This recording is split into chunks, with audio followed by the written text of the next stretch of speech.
I never had a fondness for playing cards. During college, some pals attempted to school me in poker, but I could never grasp it.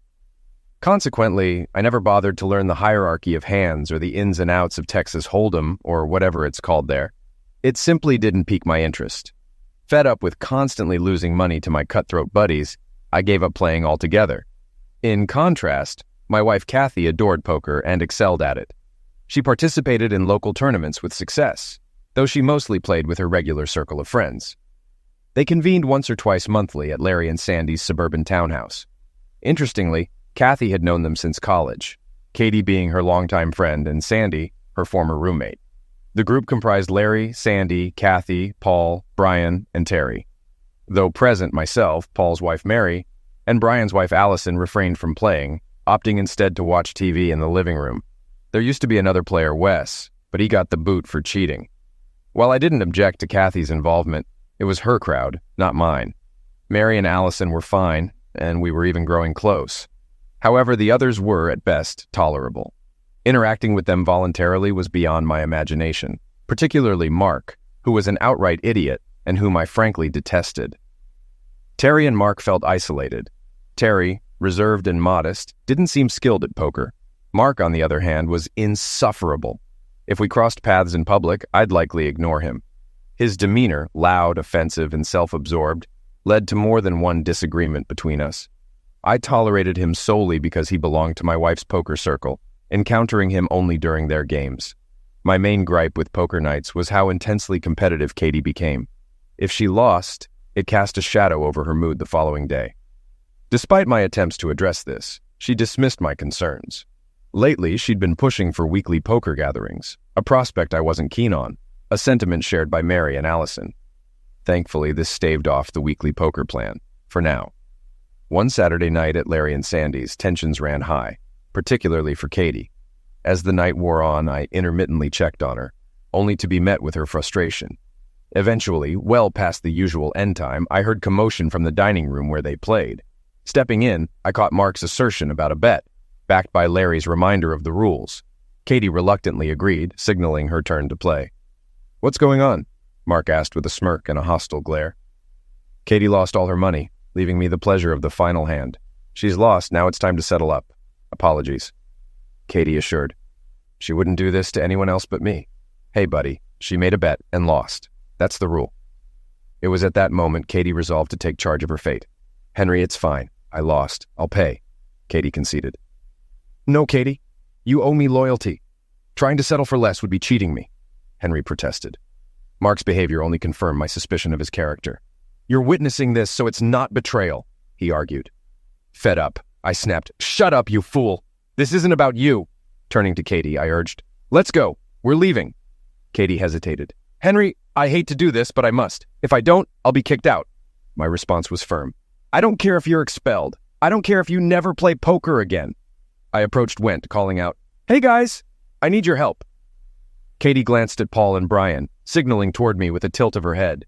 As I moved closer to her, Paul and Brian grabbed me from behind. I struggled, but Larry stepped in, assisting them in restraining me. "Are you serious? You idiots!" I exclaimed. "You're going to hold me down while my wife does this in front of me?" Larry responded calmly. "She made a bet and knew the consequences. She's choosing to stay, so she pays up." He chuckled. "Don't worry, Mark won't be around much longer. He really was an idiot." Mark then advanced, ending up directly in front of Katie, who was kneeling. "Catherine, if you go through with this, it's over," I stated calmly, emphasizing her full name. "Stop being dramatic, Henry," she retorted. As she leaned forward, I let out a loud scream, halting her. "Hold on a moment," I interjected. She paused, meeting my gaze. "I just want to be clear. Is everyone okay with this?" Silence filled the room until Mark stepped forward, dismissing my concerns. "Come on, he's spoiling the mood," he declared. Katie, leaning forward, intervened. "Okay, that's enough. I can't bear to see it anymore. Let me go, and I'll leave." With a burgeoning plan in mind, I realized it wasn't over between Katie and me. I needed to exact revenge on this fool. Katie paused, signaling to the men restraining me. They released their hold, and I calmly approached Katie. Pretending to struggle with my wedding ring, I extended my left hand with fingers spread wide, while my right hand clenched into a fist. Katie knelt determinedly to my left, while Mark grinned menacingly to my right. I warned you, Katie. If you go through with this, we're done, I reiterated, standing beside them and locking eyes with her. You went ahead and did it, Catherine, and with such a fool, I muttered. As I uttered this, I struck Mark in the nose with the back of my right fist, prompting him to shield his face with both hands. Swiftly, I pivoted to his right, delivering another blow with my left fist as he cowered, causing him to topple backward. His trousers and underwear pooled around his ankles, leading to a clumsy fall onto his backside and then flat onto the floor, landing between the dining table and a large antique cabinet. Fueled by anger, I acted on impulse. Katie stumbled backward, landing on her rear, while I loomed over Mark, positioned at his feet. To my right stood a spacious dining table, accommodating 8 people comfortably, with 3 chairs on each side. On my left loomed an imposing antique wardrobe, measuring at least 6 feet in length. Its oak base stood approximately 30 inches tall, adorned with numerous drawers and doors, while the top half, another 40 inches higher, boasted mirrored glass doors enclosing various collectibles such as china, Hummel figurines, and snow globes. Grabbing the top of the antique cabinet, I knew toppling it over wasn't feasible, but I hoped to instill fear. The weighty base, filled with contents, likely exceeded 300 pounds, while the top half, supported by a wooden frame, housed delicate items. Unfortunately for Mark, Larry had never properly secured the top half to the base. As I tugged on it, the top half of the cabinet teetered over. Though I hadn't intended to bring it down on Mark, I was oddly satisfied with the outcome. The ensuing crash echoed like an explosion. Fortunately for Mark, the space between the cabinet stand and the table prevented it from landing on him. Instead, the lower portion remained on the stand, while the upper part collided with the dining table. Regrettably for Mark, the contents of the cabinet cascaded forward, smashing through its glass doors. Shards of glass rained down on him, along with the items inside, resulting in numerous cuts. Thankfully, he shielded his bloodied face with his hands, preventing glass from injuring his broken nose or eyes. Unfortunately for Mark, when he hit the floor, his shirt rode up to his stomach due to his jeans and boxers being pulled down to his ankles, leaving his upper abdomen to his shins exposed. The scene unfolded rapidly, leaving everyone in stunned silence. In the midst of it all, I remained in improvisation mode. Pretending to be concerned, I circled the table where his head lay and loudly advised, "Don't touch him, get an ambulance." Upon reaching his head, I crouched so low that only he could hear me and whispered, "I hope you bleed. But if not, find me later and we'll discuss it. Just so you know, there's glass everywhere. I wouldn't move much if I were you." Sandy emerged from the kitchen announcing, "The ambulance is on its way. ETA is 5 minutes. Should we also call the police?" Katie and I responded simultaneously. She declined while I insisted, "Absolutely." Katie wasn't naive. She understood that involving the police meant filing a report and giving statements. Larry was furious. "Dude, you practically eliminated him and wrecked my cabinet. We need to call the cops," he argued. "I didn't try to eliminate him, but I agree we should call the police," I conceded. Personally, I'd welcome talking to them. "Isn't this like soliciting lovemaking for money?" I challenged. "I'll look into it. They'll never buy it," I continued. Larry countered. "Who do you think they'll believe? Me or the guy lying here half unclothed, who isn't married to any of the women?" I relented. "Maybe I'm wrong. Go ahead, call them. Do as you wish." "Please, call the police. I'll wait outside for the ambulance," I added. I circled the table and approached Katie, who was now kneeling beside Mark. Squatting down beside her, I removed my wedding ring and tossed it into the shattered glass near Mark's head. "You know what, Catherine? I don't think I'll be needing this anymore. If you want, you can fish it out of the glass." Confused, Katie looked at me with teary eyes and asked, "Cards next to his head? What are these? Extra cards?" "Wait, the guy you left your marriage for is a cheater? Are you kidding me?" I exclaimed. "Mark, you're an idiot. I almost betrayed my husband and you actually cheated?" There's a big difference between almost cheating and actually cheating. Deciding to address it later, I noted that Mark couldn't speak due to the shards of glass covering his face, with blood now splattered everywhere. "Stay here, Catherine. I'll go outside and meet the ambulance. They should be here any minute. I'll inform you when they arrive." I exited through the front door, hopped into my car, and drove off. 2 blocks down, I encountered an ambulance cruising slowly, scanning house numbers with its spotlight. Passing by, I continued on my way home. Upon arrival, I entered the house and commenced packing, anticipating the imminent arrival of the police. Gathering a small suitcase and a couple of duffel bags, I hastily tossed in essentials. Over the next few days, I completed my packing. Just as I was zipping up my suitcase, I heard Katie enter the front door, calling out, "Henry, where are you?" Ignoring her, I proceeded to leave the bedroom with my bags. "Oh, there you are," she exclaimed upon spotting me. "Henry, what are you doing? You don't have to leave," she pleaded. "God, you know." "Uh-oh," I began, addressing Mark. "I know what you did to me, Mark. What about Larry and Brian? Or do you only target married men? And you chose to kneel down instead of settling in cash. By the way, what was the bet?" Katie interjected. "Henry, stop it." Mark was the only exception, regardless of the stakes. It was a matter of principle. I didn't intend to have lovemaking with him. Plus, you intervened. "Did I stop you? You were already getting down to business," she retorted, deflecting the question. "I managed to prevent them from involving the police and retrieved your ring from the shattered glass." "I've said it before, I don't care. They should call the cops. Heck, I could have eliminated him." "Maybe I should confess to the police," I pondered aloud. "No, Henry, that's a bad idea," she cautioned. "We'll cover the damages ourselves. Screw them. I won't give them a cent." "When's your next poker night?" I inquired. "Not for a couple of weeks. Mark won't be invited back, so don't worry. We'll have time to recover," she assured. "Henry, where are you going?" she called out as I headed towards the door. By the time she finished speaking, I was already outside. Climbing into my car, I drove off while she stood at the front door shouting after me. Ignoring her, I drove several miles until I found a motel and booked a room for the night. I switched off my phone and spent the night staring at the ceiling. Eventually, I drifted off to sleep around 5 in the morning, awakening at 10. After showering, I paid for my stay until Wednesday at the front desk. Upon turning my phone back on, I found a dozen missed calls from Katie, along with another dozen from Allison and Mary. There were numerous messages from Katie explaining her actions and insisting it meant nothing to us. Despite regretting what happened, she tried to rationalize it, claiming it was merely a bet. I responded with a single text, suggesting she forward all her messages to her mother to gauge her perception of the situation. Then I turned off my phone again. I spent 2 hours on a park bench, followed by an hour wandering around the mall, and another hour on a different park bench.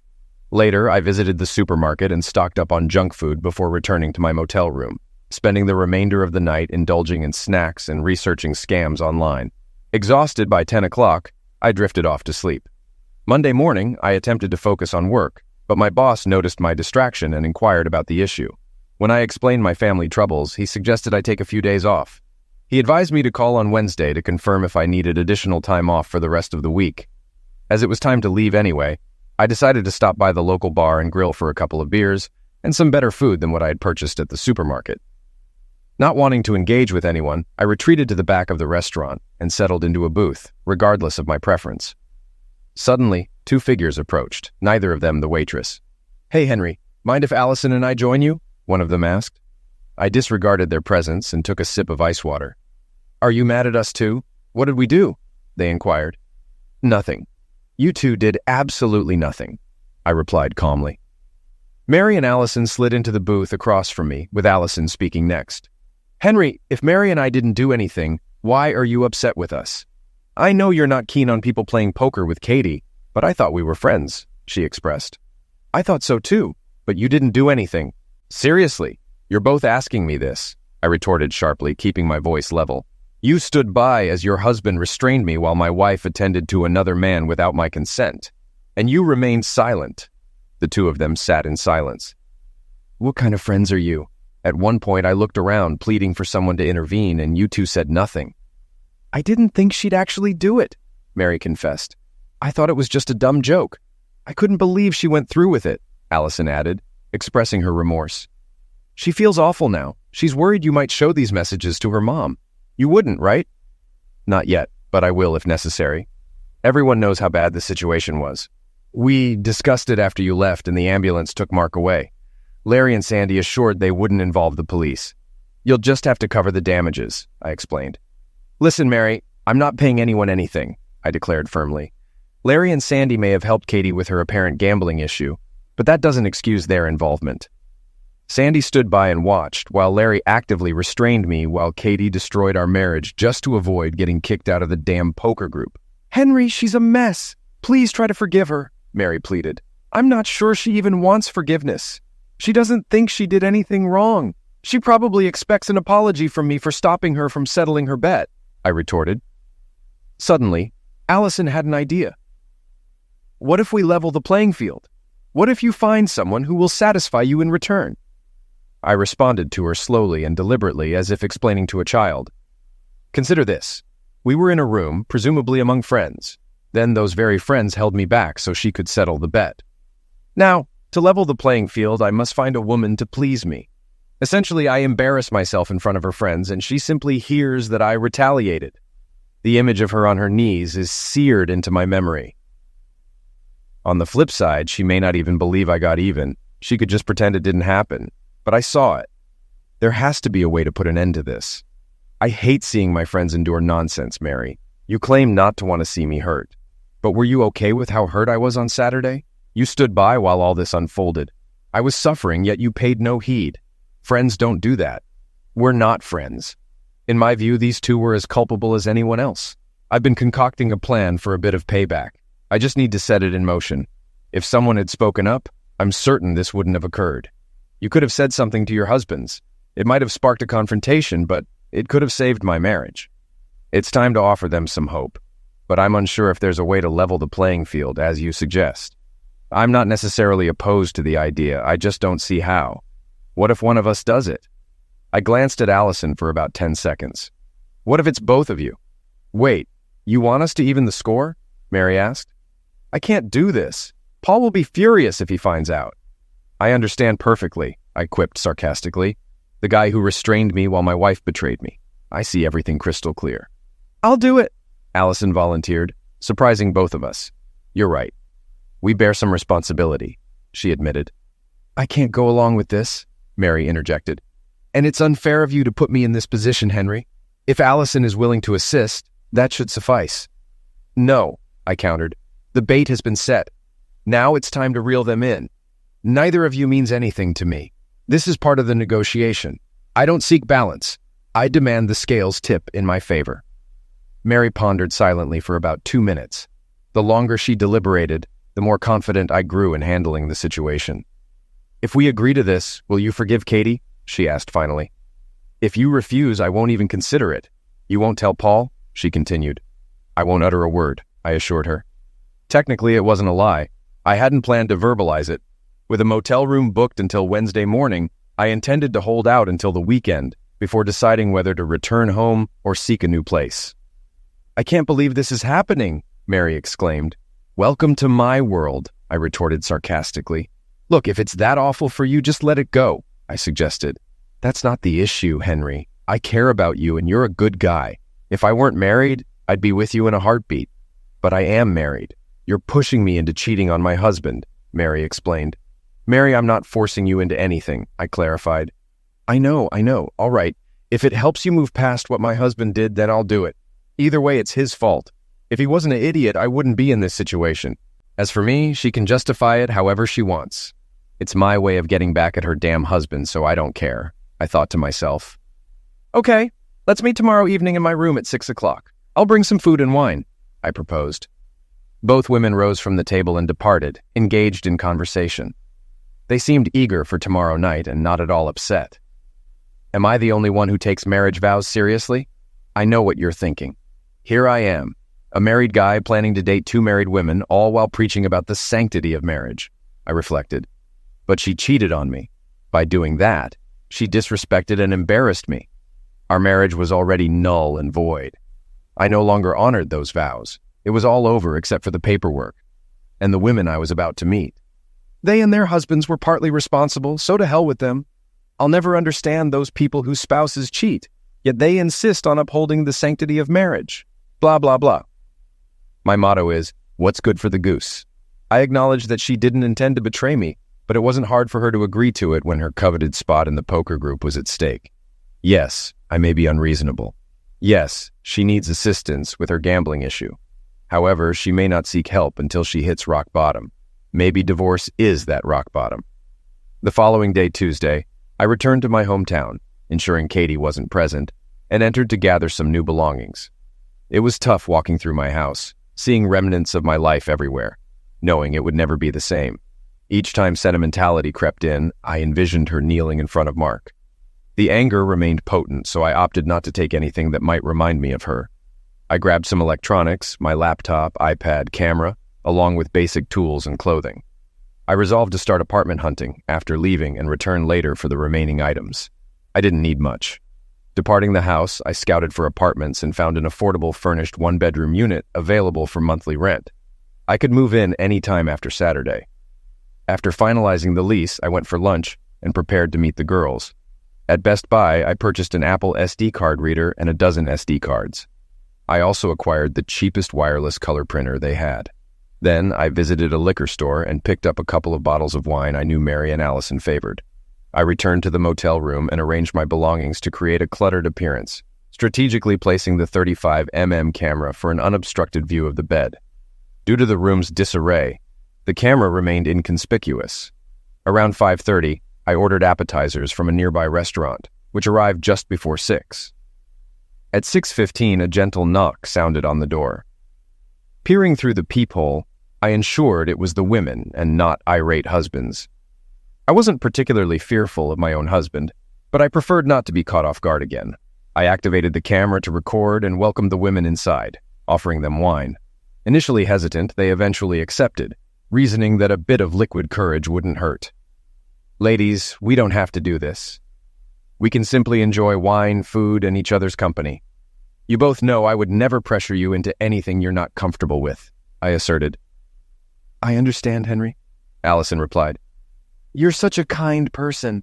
It's a shame Brian isn't as considerate as you. Katie truly lucked out." "Mary and I have discussed this since we parted ways yesterday. You were correct. Our silence was a failure on our part. By not speaking up, we were taking action. I deeply regret our inaction." "I appreciate that. I just want to understand where I went wrong," I replied. "What do you mean, what you did wrong, Mary?" It's hard to believe Katie made such a sudden decision.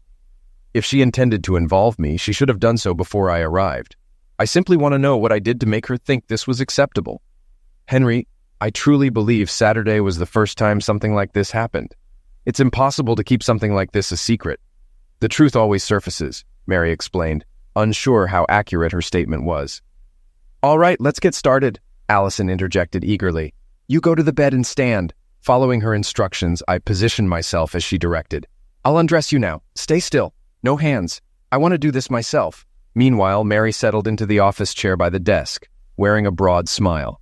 It made me wonder if these two had experience with such encounters. Mary positioned herself perfectly to record everything on video. Allison unbuttoned my shirt, sliding it down my arms, leaving them extended outwards. With a wide grin, she ran her hands over my chest. She then untied my shoes, having me lift each foot for removal, followed by taking off my socks. Proceeding, she unbuckled my belt, unbuttoned my jeans, and pulled them down over my hips. Once my jeans were off, Allison knelt in front of me. Though I wanted to hasten the process, I restrained myself, allowing her to proceed at her pace, which was remarkable. Fortunately, Brian was lucky as it didn't take long. When she finished, she knelt back and looked up at me. Tenderly, I leaned down and kissed her forehead. "That was incredible, Allison." "Absolutely incredible." "Mary, I'll need a moment to recharge the batteries," I quipped. We settled down, indulging in some of the food and wine we had brought along. During our meal, we revisited the events of Saturday night after I left Larry and Sandy's. Allison spoke up first. "You were there when Katie discovered the cards near Mark's shoulder and accused him of cheating." Initially, he struggled to speak as glass rained down on him, fearing it might enter his injured nose or mouth. Mary chimed in next. His reaction when the ambulance arrived was priceless, albeit delayed. It took a bit longer than expected for them to pry his hands away from his face. He looked dreadful, to say the least. "So much for, 'I'll go meet the ambulance,'" Allison remarked, mimicking me with a smirk. I replied, feigning forgetfulness. Must have slipped my mind. Unfortunately, he managed to pull through. Mary shuddered at the memory. Then he goes on about not cheating, claiming Katie owes him a bet and how he'll seek retribution. Blah, blah, blah, Allison added. "And the blood, oh, the blood," she continued. "It was everywhere. The EMTs didn't even attempt to clean him up. They just covered him and whisked him away." Mary took matters into her own hands. "Katie insisted she wouldn't settle their bet unless he could prove he didn't cheat." At this point, I interjected, "So if Mark proves he's innocent, she'll still honor the bet?" A significant pause followed as the girls fell silent. Then Mary resumed. I don't think there's much cause for concern right now. Are you absolutely certain? I responded. As I mentioned, Mark sustained numerous cuts all over his body. Most were minor, but he had a couple of deeper cuts on his abdomen requiring stitches. He remained hospitalized until Monday to have all the glass removed. Larry visited him at the hospital and had a conversation with him, Allison added. He was livid, threatening to not only collect the bet from Katie, but also to engage in carnal activities with her right in front of you. Mary intervened once more, stating, I highly doubt Mark will be welcome back given his cheating. However, Larry's also upset with you. He believes you're liable for the damaged curio cabinet and is frustrated that his homeowner's insurance will need to cover the hospital expenses. Additionally, he expects you to reimburse for the broken items in the cabinet. Mary, relay my message. Inform Larry and Sandy that I'll only settle for $0.10 if instructed by the judge. Legal documents and testimonies will be provided to support this. My statement will depict the situation as if I stumbled upon a full-blown orgy, and when I intervened to stop my wife's involvement, I was unlawfully restrained by Larry, Brian, and Paul. It will include the names of all participants and witnesses present. Copies will be distributed to neighbors, family, friends, colleagues, and even churches attended by anyone involved. If possible, I'll reach out to Oprah and share the story with the world. We sat in silence for about half a minute until Mary exclaimed, All right, it's my turn, let's do this. Sure, but I want both of you unclothed too, I insisted. We don't have to be undressed for this, Allison chuckled. I know we don't have to, but I feel a bit awkward, I responded. Forget about it, Mary exclaimed. We've come this far. What's the difference? With that, she undressed, and Allison followed suit. I stood at the edge of the bed once more, and this time it was Mary who knelt down without hesitation. I was trying to distract myself from the situation and prolong the process when Allison rose from her chair, pushed me onto the bed, leaving Mary on her knees. I landed on my back as Allison jumped onto the bed. After about 5 minutes, it seemed to be winding down when Mary interjected, All right, it's my turn now. Allison, move over so I can join. Allison giggled, rolled aside, and Mary took her place. Eventually, Mary rolled off and lay beside me. So I asked, Have you done this before? We had our moments. You know we went to college together, right? Well, we had a few experiences, Mary recounted. That's right, Mary, Allison chuckled. A few times, Mary corrected, laughing. More like 100, Mary added before saying, Okay, it was fun, but I should head out. Henry, I hope this helps tip the scales in your favor. Please call me tomorrow and let me know what you think. I really hope you two can get through this. I don't want to lose you as friends. Allison chimed in, Henry, we're truly sorry we didn't speak up when everything was happening. Please call me tomorrow so we can talk. And if you need to talk later, you can call me anytime. Just to be clear, this was probably the only solution, I stated. Probably? Mary questioned. Come on, Mary, that's all we've been discussing since last night. You know we'll do it again. We just need to be more discreet than doing it in front of everyone during a poker game. Agreed? Agreed, I chuckled. We'll talk tomorrow. I'll call you someday. With that, the girls left, and I began working on the video I had made. I edited it down to the risque parts and printed out some compromising still photos of both women. Then I copied the edited video onto the remaining SD cards and prepared 9 identical envelopes, each containing an SD card and several explicit photos of the girls. Although it would have been obvious to anyone familiar with us, I cropped the photos and blurred the video to conceal my face. Afterward, I went to bed and quickly fell asleep. Wednesday morning, I woke up early, turned my phone back on, and noticed another dozen missed calls and messages from Katie. I didn't listen to or read them, but I also didn't delete them. I called my boss and informed him I'd be taking the rest of the week off, then returned home after Katie had left for work to pack up more of my tools and personal belongings. During lunch, Katie called me again. This time I answered the call curtly, saying, What? Her response was delayed as she seemed taken aback that I had actually picked up. Oh my God, Henry, please don't hang up. Where are you? We need to talk. We can work through this. Please just talk to me. Where did you stop? Please come home so we can resolve this. Please. Interrupting her, I said, Katie, just listen for a moment. We'll meet on Saturday. I'll be there at 6 p.m. Make sure everyone who was with Larry and Sandy is there, except your guy. If he shows up, I'll deal with him again. He's not my guy, Henry. Besides, he's not really up for going out right now. As you say, Saturday at 6 o'clock, this isn't a party, it's a discussion. You and your friends can try to convince me why I shouldn't divorce you. I haven't listened to your messages, so be prepared for what you have to say. Tell your friends not to be late. Henry, please don't jeopardize our marriage over a trivial debt. When's the next poker night? Not sure. Maybe in a couple more weeks. You don't have to attend if you don't want to. See you on Saturday. All right. Henry, I love you. Please come back home. See you on Saturday. She simply couldn't grasp it. She believed the issue was merely my exaggerated reaction to what she perceived as fulfilling her obligation. She failed to perceive the larger picture. She genuinely didn't recognize her problem. Honoring the poker bet seemed more crucial to her than upholding our marriage vows. She hasn't reached her lowest point yet. The remainder of the week passed relatively calmly. I went to Walmart and purchased items necessary for my new apartment's bathroom, kitchen, and bedroom. I ended up buying more items than anticipated. Then I checked into a motel for the night. My evenings were spent researching divorce. We didn't have children, and with the house sale, we could each expect about $15,000. Our debts were minimal, and our incomes were similar. It should be relatively straightforward. On Saturday afternoon, I messaged Katie, requesting her to text me when everyone had gathered. I didn't want to endure an awkward silence while waiting for someone to arrive or have to rehash everything if someone was late. At 5:45, she messaged that everyone was already assembled and waiting in the dining room. At 5:55, I rang the doorbell of our house. Honey, it's your house. No need to ring the doorbell, Katie mentioned, opening the door. As you wish, I replied, passing by her. As I stepped into the dining room, I carried a small duffel bag stuffed with envelopes. All the dining furniture was passed down by Grandma Katie. The table was quite spacious for 10 people, with 4 chairs on each side and 1 at each end. Upon my arrival, 3 empty seats were beside me.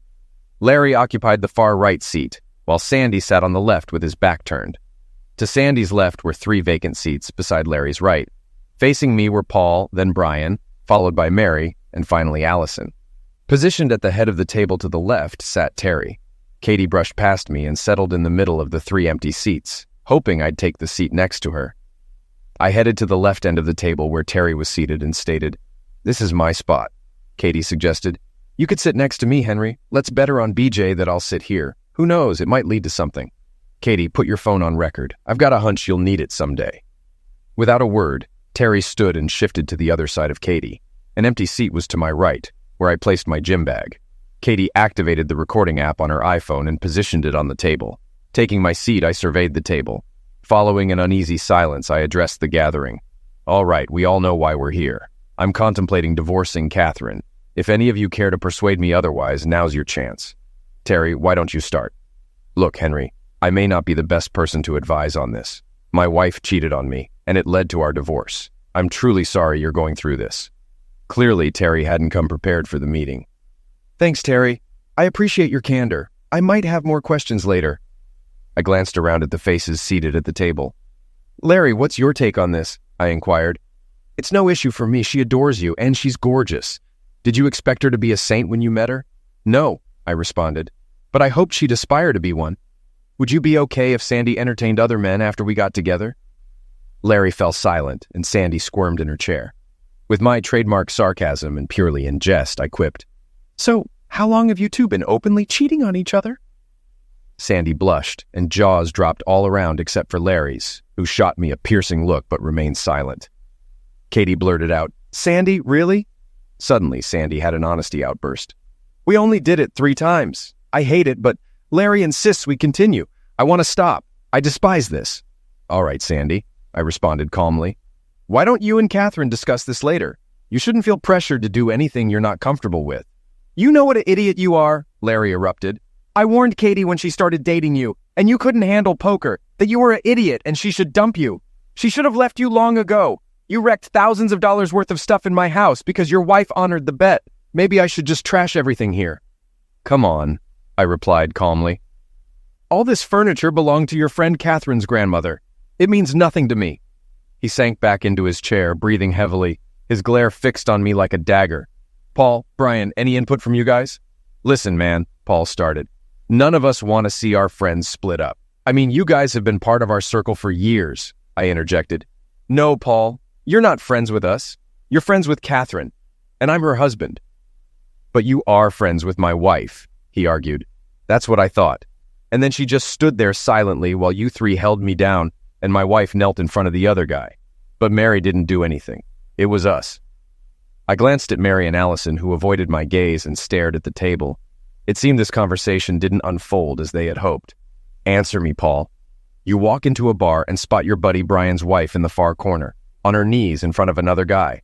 What do? You look. Do you call Brian and hope he arrives in time? Do you step in to stop her? Now imagine you're at the bar and you spot Brian in the same position. What do? Are you calling Allison? The thing is, I already know the answers. If it's Brian's wife, you intervene and inform Brian. If Brian's the one in the situation, you probably stay put and maybe even join in. Allison won't hear about it from you because Brian is your friend and Allison is your friend's wife. And what about you, Brian? Do you think I'm exaggerating? Brian remained silent. You see, the issue here is that Katie is your friend, not me.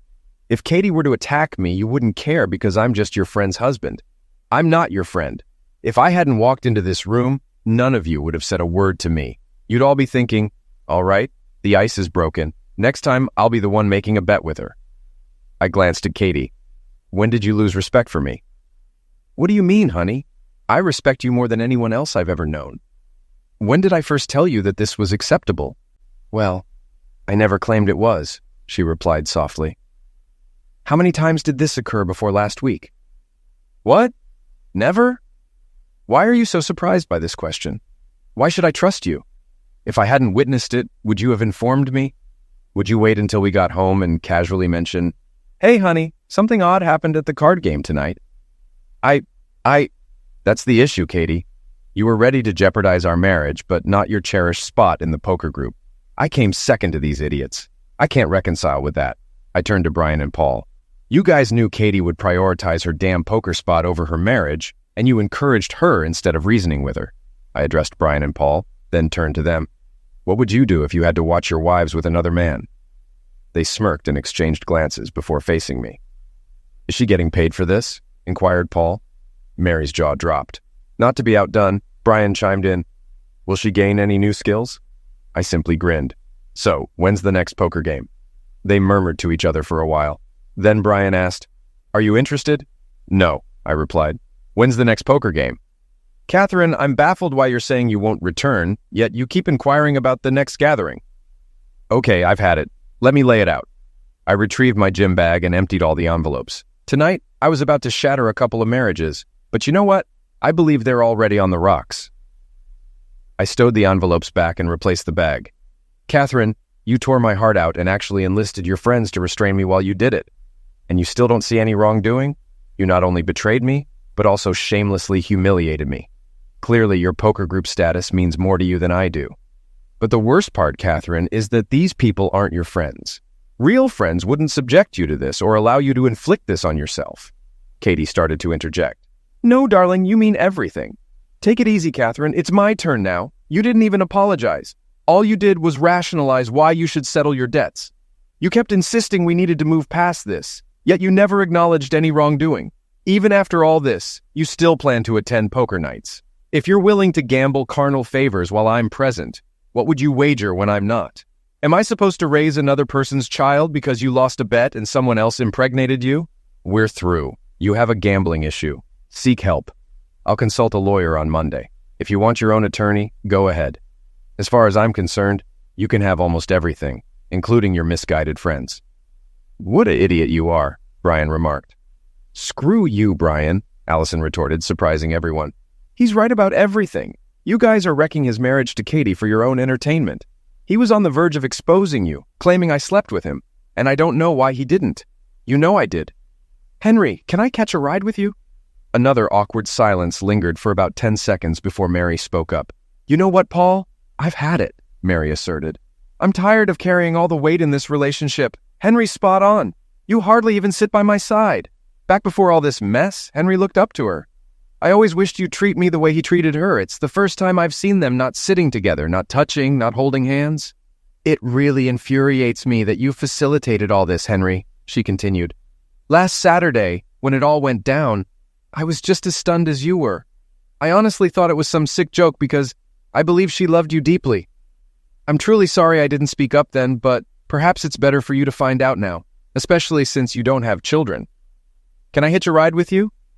We departed the house with Katie sobbing uncontrollably, Larry and Sandy bickering over the swing, and Paul and Brian exchanging threats of, "If you don't come home today, don't bother coming back at all." Both girls stormed out, flipping the bird. I dropped off Allison and Mary at Allison's parents' house and returned to my motel. I polished off the remaining hard drinks in the room and devoured the last of the junk food. I eventually drifted off around midnight. The divorce proceeded smoothly. We sold the house and she stashed all the furniture in storage. I got everything I desired from a surprisingly modest house. Allison and Mary split from their spouses, and the three of us maintained a friends with benefits arrangement. Katie has been silent. Frankly, I was let down. I expected her to put up more of a fight, maybe push for counseling. Clearly, marriage meant less to her than it did to me. While I never developed romantic feelings for Mary or Allison individually, the three of us grew very close. A year after the infamous incident, I found myself in the bar Katya and I used to frequent for special occasions. The divorce had been finalized 4 months prior. As I sat there nursing my beer and missing Katya, I sensed someone behind me. I kept my gaze fixed on the wall, hoping they'd leave. I really wasn't in the mood to chat and wished they'd take the hint. "Mind if I join you?" I kept my head down, focusing on my drink. "Sure, go ahead, have a seat." "A nice guy like you, I'm surprised you're here by yourself." "Well, I usually hang out with 2 wonderful friends, but they're on a double date." "Funny you mention friends. Turns out mine weren't as great as I thought. I happened upon a couple of girls who mentioned there'd be a handsome, kind-hearted guy flying solo at this bar. Figured I'd come introduce myself. I'm Katie." I chuckled and played along. "Pleasure to meet you, Katie. I'm Henry." "Why are you here alone? Celebrating something?" "No, nothing to celebrate. I'm a relationship failure.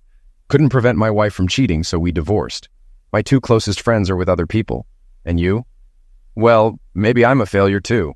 Had the world's best boyfriend, loved me deeply, but I hurt him terribly. Cheated, and he divorced me. Did he do what was best for him or for me?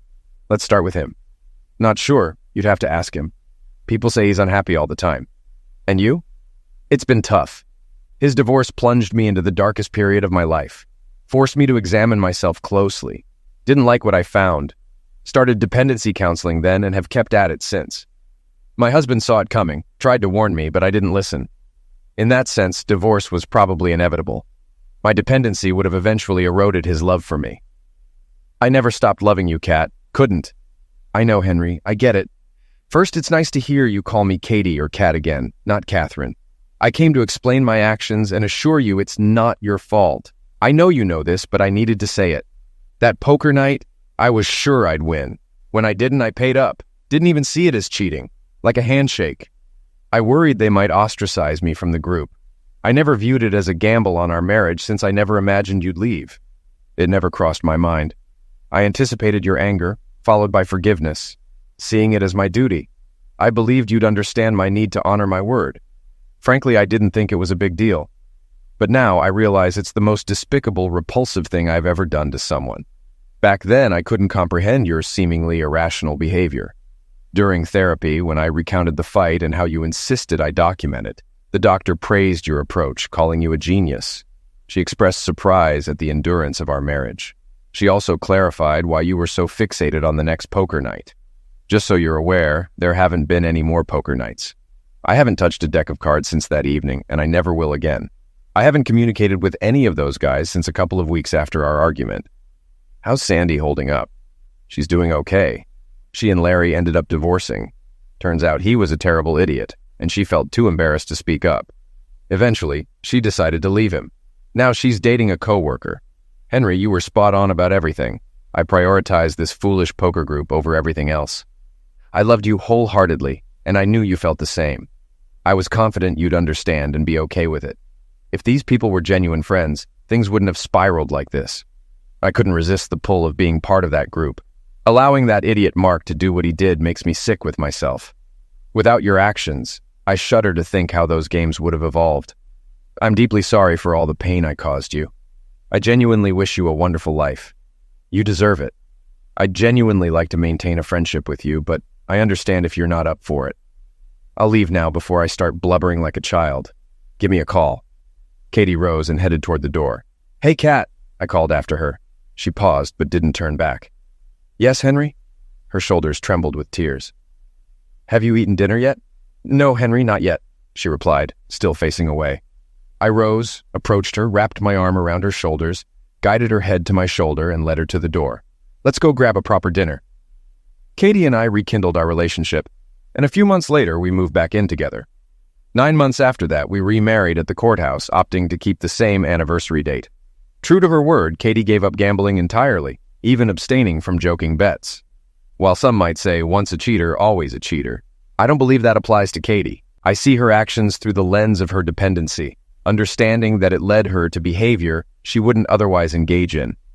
Her motives weren't to shame me or seek another partner. She was battling her dependency. The guys from the poker group remained friends, except for Terry, who distanced himself. As for Mark, I never heard from him again. It seems he chose to leave town to avoid further discussion on the matter. Katie and I maintain friendships with Sandy, Allison, and Mary. Sandy has also quit playing poker. They've all agreed to be godmothers to our son.